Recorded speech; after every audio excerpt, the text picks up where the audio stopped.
বুড়ো, তুই নিজেও মরে গেলি, সাথে সাথে আমাকেও নষ্ট করে গেলি।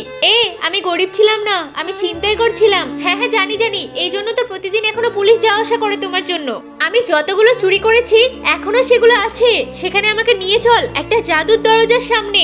এই সেই জাদুর দরজা, এই তো এক্ষুনি ঢুকে পড়বো। এই দাঁড়া, এই দরজা খুলতে হলে আমাকে একবার ছুতে হবে। আরে তুমি কি করেছো বে? তুমি তো মরে গেছো। পিছনে একটা নদী আছে, ওখানে নিয়ে চল। এই নদীতে একটা পাথর ছুঁড়ে মার। আমি হলাম এই নদীর রাজা, বলো তোমার কি লাগবে? ওকে বল আমাকে জীবিত করে দিতে। জলপরা, তুমি আমার দাদুকে জীবিত করে দাও। হ্যাঁ হ্যাঁ করে দিচ্ছি। আরে ওকে আমি জীবিত করতে পারছি না কেন? তোর দাদুর নাম বল। দাদুর নাম হলো রহিম শ্যাম। আচ্ছা দাঁড়া, যমরাজ তুমি ওর দাদুকে পূর্ণজন্ম দাও। ঠিক আছে, যা, তোকে আমি পূর্ণজন্ম দিলাম। আমি পেয়ে গেছি পূর্ণজন্ম।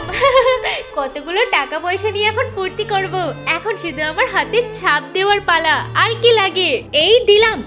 দাঁড়া, অনেকদিন ধরে তোকে খুঁজছি। এবার তোকে সারা জীবন জেলের ঘানি টানাবো। আরে না না না না, আমি সে না। তোমরা আমাকে ভুল বুঝছো। আমাকে নিয়ে যেও না। না না, তোকে যেতেই হবে, চল বলছি।